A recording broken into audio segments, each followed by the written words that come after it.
Hey everyone, welcome to another episode of Let's Talk Commercial Real Estate Education Wednesdays, where we come together, have a discussion about commercial real estate investing for our community, as a community, to fund the things that we believe are most important to us: family, businesses, friends,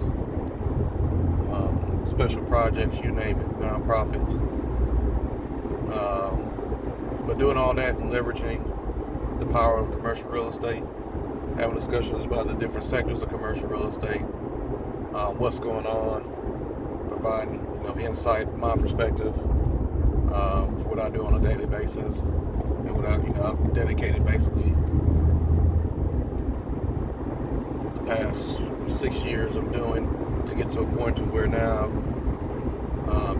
it's time to leverage the education, leverage the relationships, the knowledge, the experience, and band together with others and begin to acquire the things that I help people in businesses lease, invest in, that don't look like us more often than not, and begin to provide a platform and a network for us and for others to do the same thing,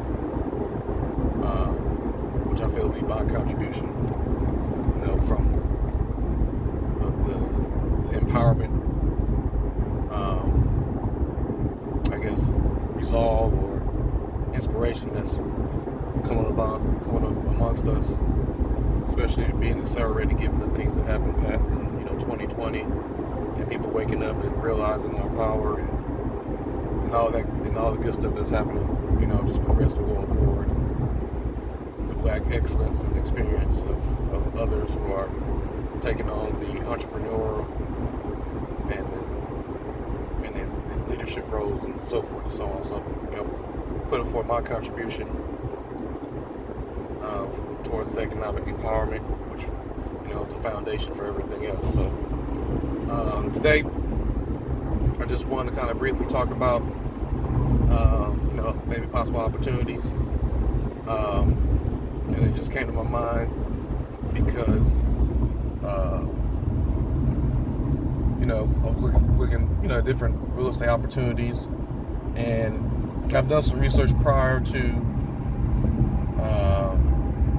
looking at investing in hotels, and watching a couple of ladies, I can't remember their names exactly, but them buying a hotel here recently, and they have a platform where they buy hotels, and then there's another gentleman that brokers them. But nonetheless, from an opportunity or doing due diligence on a particular conversion of a hotel in Houston, which actually was I believe it was either extended stay or motor inn, one or the other. I think it was a Marriott Town Suites, I believe. Nonetheless, I want to say it's on the south side of Houston, off of 610, I believe, that was converted into affordable housing, to apartments. And during the process of being here in Dallas-Fort Worth, for those of you in Dallas-Fort Worth, I was in Addison, looking for a space for a particular client that I'm looking to help. Nonetheless, came across Crown Plaza, I believe, was the flag that had been vacant, I guess, since the coronavirus. Once they had to shut down, they never recovered, and it was vacant. And so, go a full circle this week, or beginning this past weekend, I saw that the property actually came on the market, is being auctioned off. Because I had already looked at it and was like, hey, it's already set up to where you have individual buildings, you have a pool around the center of the individual buildings, then you obviously got an entrance, and so there's already a infrastructure or the envelope, building envelope, and the bones of the property to where this is possible. Now, granted, I don't know how much it would cost to convert, because doing the due diligence of other conversions of these hotels, which, you know, a lot of hotels are not going to make it still, because it's just the nature of the beast, and the amount of debt, you know, people have been trying to hold on what the lenders have. And now they're just kind of like, well, you know what, we need to get our money, we need to get something from this. And so they're beginning the process of selling this off. So if you haven't noticed or haven't paid attention, there's been a whole lot of hotels being here recently auctioned off, being sold, the debt's being sold. And that's just, you know, part of what was the inevitable that was come across. And a lot of them are your full service hotels. I mean, there's a few limited services, and then some extended stays, but some of these hotels are also in the middle of nowhere too. So that's a whole different type of play. But nonetheless, it's in basically literally 5 miles from Beltline, or people call Restaurant Row in Addison. So you got all your restaurants, you got all the Class A apartments, you got in-town homes, creating townhomes in the area, literally not too far. You're not too far from the Dallas Toll. They just built another apartment complex, Class A. I want to say it's called the Evolve, I believe. And, you know, they got retail underneath, which is starting to be leased out. Some of it's already been leased. And then I think there's more stuff coming as well. So, you know, it's in the area where people already want to be. And across the street where the Whole Foods, that shopping center, Village Parkway, is actually on the market. It's probably already sold. I wish I had the capacity to buy, because that's one of those assets that you could just hold on for forever, in a sense. Just giving the different graphics, giving the location. You got a lot of white-collar professionals because of the type of office buildings that's nearby. You got a couple of Fortune 500 companies there, financial services, in tech, in data. So, you know, it's just, and it's a place that people always frequent, you know, and have been frequent. It has a pattern, it has a history. So nonetheless, you know, converting that location to apartments is a real possibility now. It's just a matter of what it costs. You know, I kind of estimated what it cost on apartments that I've seen that had to get taken down to the studs and try to double that, because I understand from doing the due diligence that, like I said earlier, that it's really hard to convert some hotels, just given the amount of plumbing, and then also you have to reduce the number of keys or the number of doors, because you're going to have to make them into actual rooms. And just so a lot just comes from the plumbing, where it's located, how easy it is to do that. Obviously the HVAC, redoing that as far as being more central as opposed to individual. But then I also looked at, you know, because I've traveled out of the country before and see how they, you know, people live, and they have these ventless AC units, you know, that in these Caribbean islands and stuff like that do just fine as far as cooling each individual location you are in the house, without wasting energy, without wasting.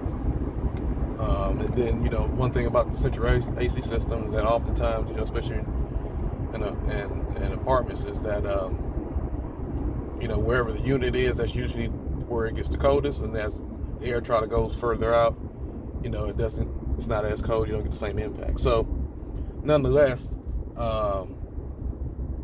worst case scenario, beginning where they're auctioning at, which is about 5.5 million or 5 million.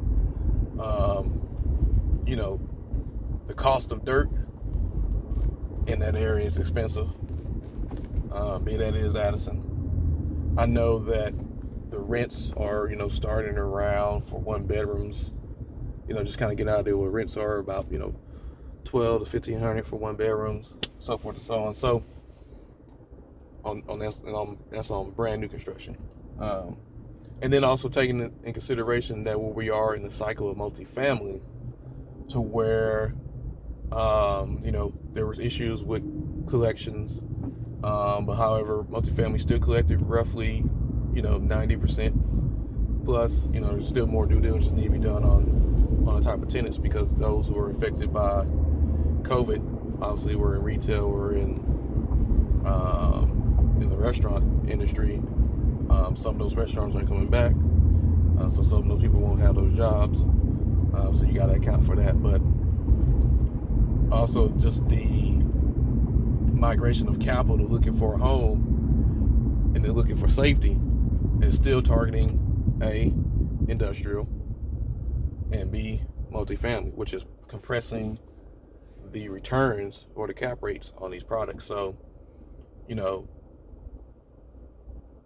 you'll see cap rates for Class A buildings, sub fives, so they're like 4 3/4, 4.75, somewhere in that range.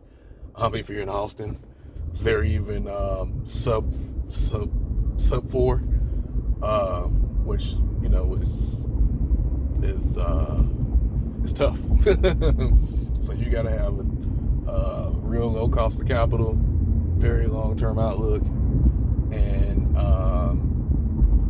you're definitely holding it for long-term, and you're hopefully getting in a situation to where rents can grow enough to where you get a decent sized return on your capital. But some people don't have those constraints, so you have a larger fund and stuff like that just looking for trophy assets and holding on for forever. But yeah, they're sub 4, so you're talking 3.75% caps on Class A buildings.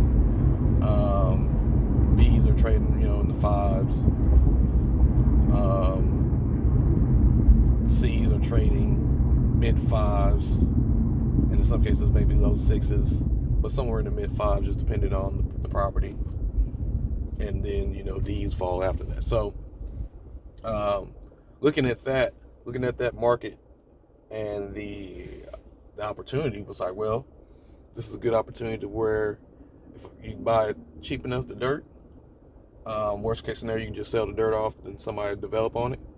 But you can actually go take the process of actually leveraging the bones of the property and converting it into affordable housing. Because one thing that's not going to change is people still going to need a place to live, and it just so happens that if you can find opportunity in an area where a lot of people want to live, it has a history and trend of people already going there, so there's a habit there, it just makes that an even better opportunity. And like I said, housing is not going anywhere. Affordable housing, definitely. Occupancy rates at your definitely your C class properties and Bs are at basically all-time highs considering averages. And where Class A's are kind of still struggling.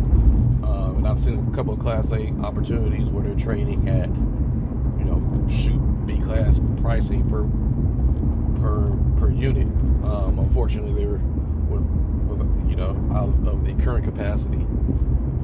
So we're talking, these properties will probably sell for at least $30 million, somewhat, given that they're almost 300 some units.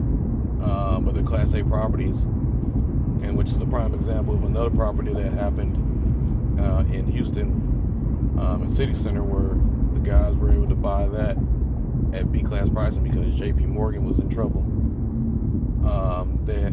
They were having redemptions in their funds, and they needed to basically liquidate. On top of, they were already because supply had impacted their rents, and then you had the virus going on top of that.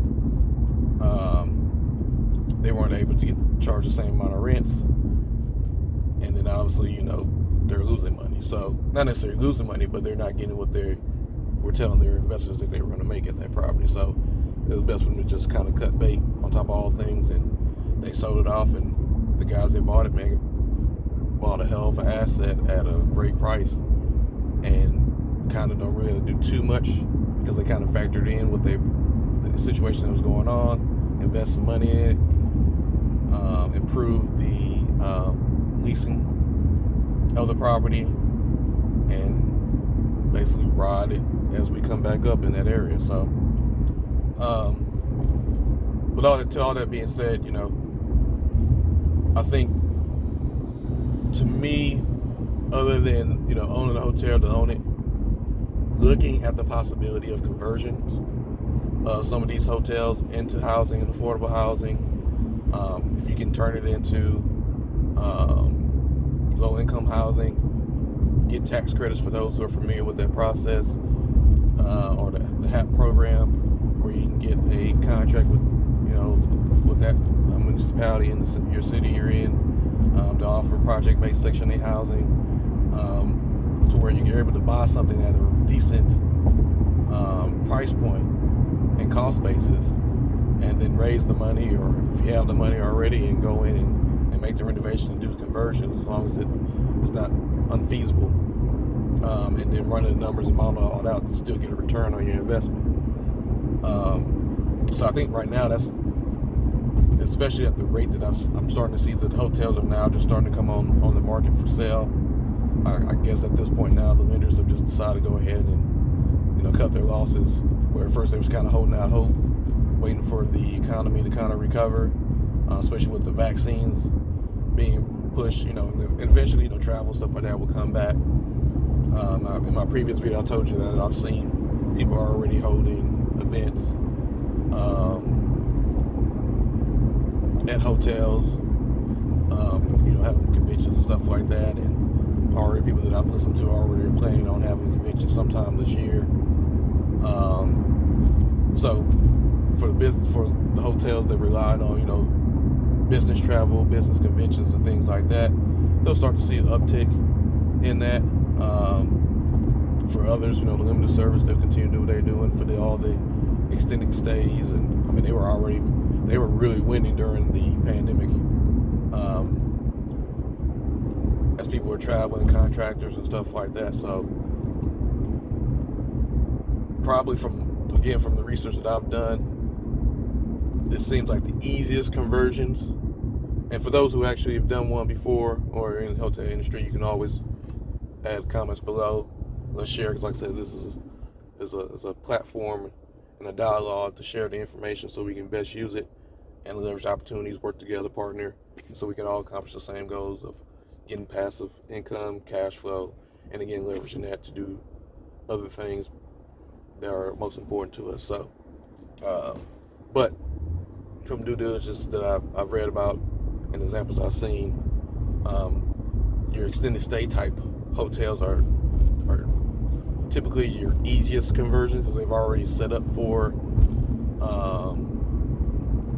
the kitchen, the plumbing is already there for that. And it's just really a matter of adding some walls, doing the bathrooms, adding the bathroom, and things like that. So you do lose, you also got to calculate that you are going to lose a number of keys, and that's just jargon and for those who buy hotels or in the hotel business, it's just just a number of units, or your apartment's number of apartments or doors, because you're going to be converting and merging these units to make 1 bedrooms, 2 bedrooms, so forth and so on, and suites out of the suites and stuff like that. So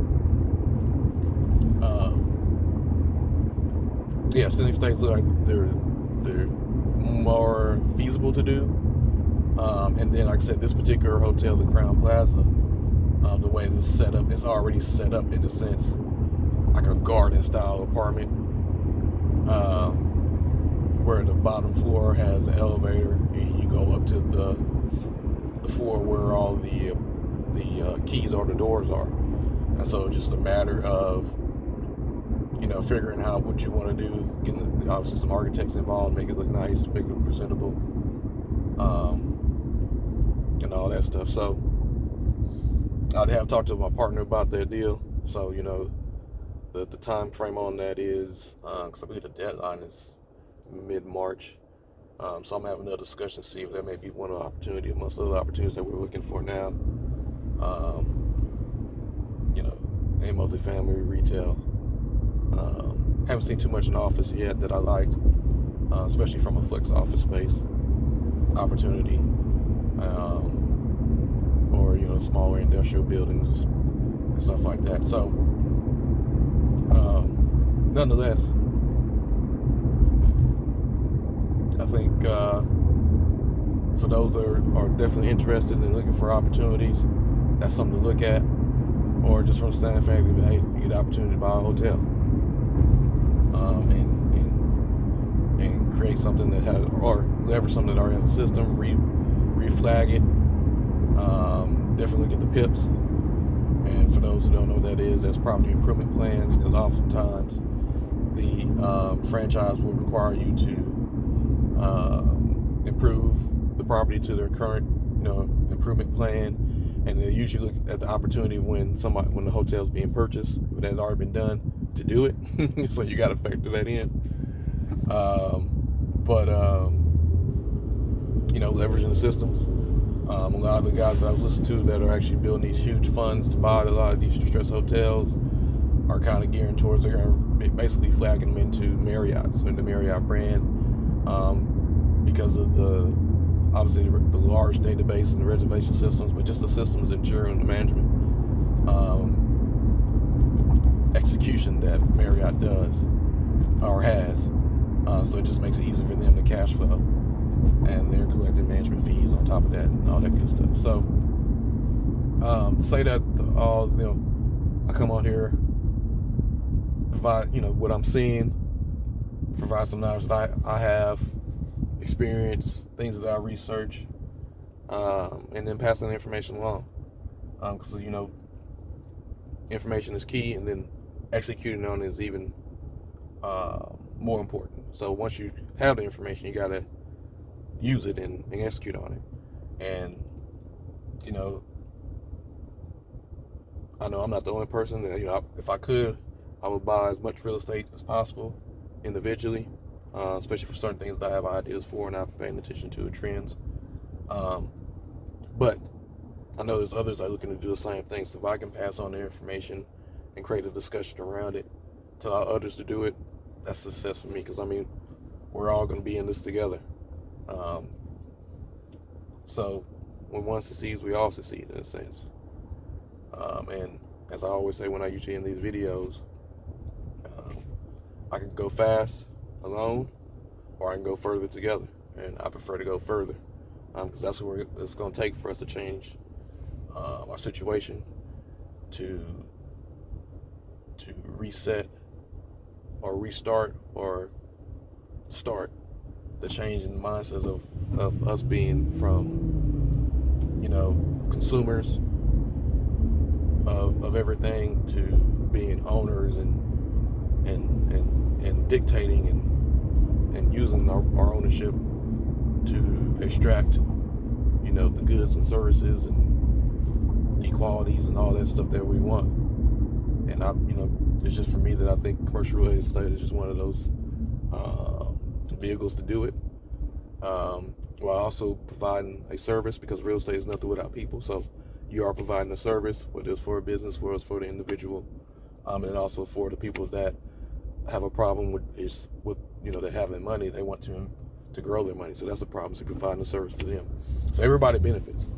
And I think there's no huger impact than that. And then obviously, investing in stocks and bonds and all that good stuff too. It's not a or, it's a both, basically.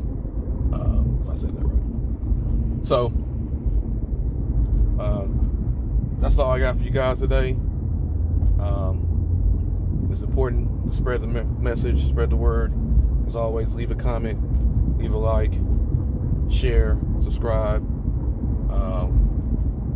The more that we can share the information and continue the dialogue and pass it along, the greater impact, especially if we're using the platforms that are being provided to us. So we got to use that, got to, in a sense, manipulate the algorithms, I guess, to let them know that, hey, this is something interesting that should be shared, should be talked about.